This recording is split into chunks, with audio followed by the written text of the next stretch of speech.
በወሎ ታላቅ ታሪክ ተሰርቷል። ከሰሞኑ እየተካሄደ በሚገኘውና አራተኛ ቀኑን በያዘው ከባድ ትንቅንቅ ዋና ኮሎኔሉን ፋኖዎች ማሰናበታቸውን አስታውቋል። በዚሁ ቀጠና እየተደረጉ የሚገኙ ውጊያዎች ዙሪያ ተጨማሪ መረጃዎችን አሰባስበናል። በዝርዝር እንመለከተዋለን። የአማራ ፋኖ ብሔራዊ ኃይል ከአዲስ አበባ ከተማ በ60 ኪሎ ሜትር ርቀት ላይ ከባድ ውጊያ መክፈቱን ምንጮች ገልጸዋል። ተጨማሪውን ይዘናል። በጎንደር ቀጠና ያገዛዙ 77ኛ ክፍለ ጦር የተደመሰሰበት ከባድ ውጊያ መካሄዱን የፋኖ አዛዡ ገለጹ። በዚህ ውጊያ ከ100 በላይ ወታደሮች ሲደመሰሱም በርካቶች ደግሞ ቁስለኛና ምርኮኛም ሆነዋል ብለዋል። መረጃውን በዝርዝር ይዘነዋል። በስፋት ታደምጡታላችሁ። ሰላም ጤና ይስጥልን። የተከበራችሁና የተወደዳችሁ የአፍላ ሚዲያ ቤተሰቦች እንደምን ቆያችሁ? ክቡራን ቤተሰቦች በዚህ መረጃ ጊዜ ቀደም ሲል ባለስቱ ያስደመጥናችሁን ዜናዎች እንዲሁም ሌሎች መረጃዎችን በስፋት ወደ እናንተ እናደርሳለን። እናንተም ቻናሉን ሰብስክራይብ እንዲሁም ቪዲዮ ላይክና ሼር እንድታደርጉ በአክብሮት እየጠየቅን በቀጥታ ወደ ዝርዝር መረጃዎች አለፍን። አብራችሁን ቆዩም። በጎንደር ቀጠና በዘመቻ አርበኛ አበባን ላይ ስቴደንስ ብርጌድና ሀገር ቢዘን ብርጌድ አናብስቶቹም በስቴ መዳረሻ ንጋት 11 ሰዓት ደንጎል ሾለክትና ማጎት ላይ በጀመሩት ማጥቃት የአገዛዙ ምሽጎች ተደርማምሰው ጠላት ወደ ስቴዋ መካነ ኢየሱስ ከተማም ሊፈረጥ ችሏል ሲሉ ምንጮች ገለጹ። መካነ ኢየሱስ ከተማ ላይ የከተመው የአገዛዙ ዙፋን ጠባቂ ወዳደር አድማ ብተናና ሚሊሻም የፋኖን ክንድ መቋቋም አቅቶት ገሚሱ ሲደመሰስ፣ ገሚሱ ሲቆስል፣ ገሚሱ እግሬ አውጪኝ ሲል፣ ገሚሱ ደግሞ በፋኖ ቁጥር ስር ዋሉ የተባለ ሲሆን የስቴው መካነ ኢየሱስ ከተማን የአማራ ፋኖ በላቡ ተቆጣጥሮታልም የተባሉ።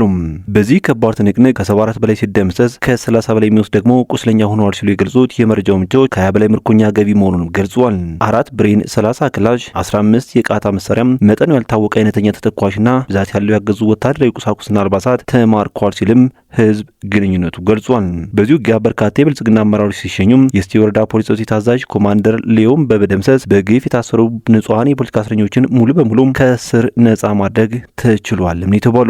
ሌላው ታላቁ የሜጀር ጀነራል ባንታ አባተ ተወራሪ ክፍለ ጦር ታላቅ ጀብዱን ሰርቷል። መድፍም ሞርታርም ድሽቃም ዶፍም ጎርፍም ሆነም የትኛውም ኃይል የማያንበረካቸው የሜጀር ጀነራል ባንታ አባተም ፋኖዎቹም ከደራ ተነስቶ ወደ ስቴ መካነ ኢየሱስ ከተማ በማምራት ላይ የነበረውን የ303ኛ ኮር አካል የሆነው 77ኛ ክፍለ ጦርን እስከ ገላውዲዮስ ከተማ ዙሪያም ከንጋት 11 ሰዓት ጀምሮ ከባድ ውጊያም ማድረጋቸው ተሰምቷል። ከገላውዲዮስ እስከ ውባንት ተራራ፣ ሙሻ ተራራ፣ ግድብ ተራራም፣ ገላውዲዮስ ከተማ፣ ቴሌ፣ ፈትሎም፣ እስላም መቃብርና የተለያዩ ቦታዎች ላይ ከፍተኛ ተጋድሎ የተካሄደባቸው ቦታዎች ናቸው። በመጨረሻም የአማራ ፋኖ በክብር መስዋዕትነቱም ያገዙ ኃይል ገርፎ ገላውዲዮስ ከተማን አስለቅቋልም የተባለው የ77ኛ ክፍለ ጦር ያገዙ ቡድን በውባንት ልጆች ሲገረፍ የሞራል የአካልና የቁስ ስብራቶችን ተከናንበዋል የሚሉት የመረጃው ምንጮች በዚህ ውጊያ የክፍለ ጦሩ ኦርዲናንስ ሲደመሰስ ሙሉ የክፍለ ጦር መረጃም በፋኖች ገብቷል ብለዋል።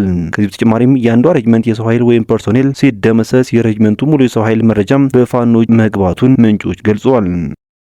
በሌላ በኩል የአማራ ፋኖ ከአዲስ አበባ ከተማ 60 ኪሎ ሜትር ርቀት ላይ የኃይለ ማርያም ማሞ ክፍለ ጦር ድንቅ ኦፕሬሽን ማካሄዱን አስታውቋል።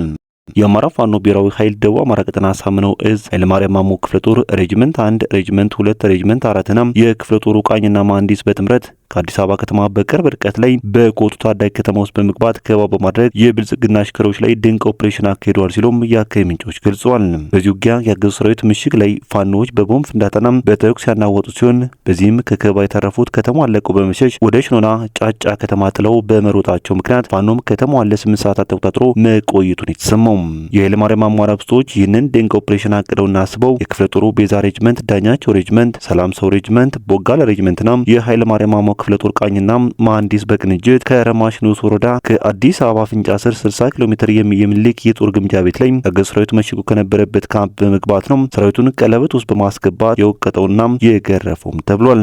በጠላት በኩል 2 አምቡላንስ ሙትና ቁስለኛ ተሸክሞ ሲፈረጥጥ ያልጠበቀው ዱብዳ የገጠመው ያገዙ ሰራዊት ከሸኖ ጫጫና አሌልቱ ከተማ ተጨማሪ ኃይል በማስገባት ለመከላከል ሞክሮ ከሽፎበታል ሲል መረጃውን ያደርሰን አፋባ ደቡብ አማራ ቀጠና አሳምነው እዝ ኃይለማርያም ማሞ ክፍለ ጦር ህዝብ ግንኙነት ክፍል ነው።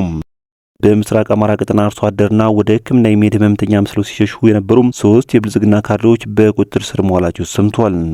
የአማራ ፋኖ ብሔራዊ ኃይል ምስራቅ አማራ ቀጠና ሚሊክስ ንጉስ ሚካኤል አሊኮር ሰራዊት የኬላ ላይ ፍተሻ በማድረግ ላይ ሳለም ተፈላጊ የሆኑ 3 የብልጽግና ካድሬዎችን በቁጥጥር ስር መዋሉ ተነግሯል።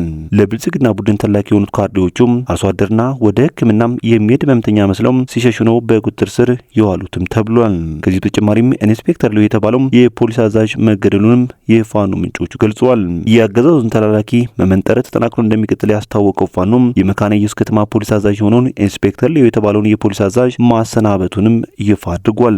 ጡት በመቁረጥ የጥላቻ እርካታውን እንደሚገልጸው የብልጽግና ቡድን ተላኪ የሆኑ ከሃዲ ባንዳና ጥቁር አማራዎች ዛሬ እስቴ መካነ ኢየሱስ ላይ ልክ እንደ ደረቅ ዛፍ ቅጠል ረግፏል የሚሉት የመረጃው ምንጮች ከነዚህ መካከል የእስቴ ወረዳ ፖሊስ አመራሩም የዘረው ባንቶቹ የአፈሙዝ አለንጋም አርፎበት ላይመለስ ተሸኝቷል ብለዋል። በአማራ ፋኖ ብሔራዊ ኃይል በላይ እዝ ሜጀር ጀነራል ባንታ አባት አንደኛ ኮር ስር የሚገኙት የጉና ክፍለ ጦር አናብስቶች ከንጋስ ጀምሮ በስቴ ቀጠና እያደረጉት ባለው ተጋድሎ የፋኖ ኃይልን በድል እያጨናነቁም የጠላት ኃይልን ደግሞ የንብርክክ እየነዱት ነው ተብሏል።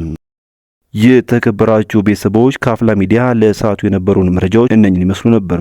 በቀጣይ በሌሎች ዜናዎች እንዲሁም ጥቆማዎች እስከምንገናኝ በያላችሁበት የዓለም ጫፍ በሰላም ቆዩኝ።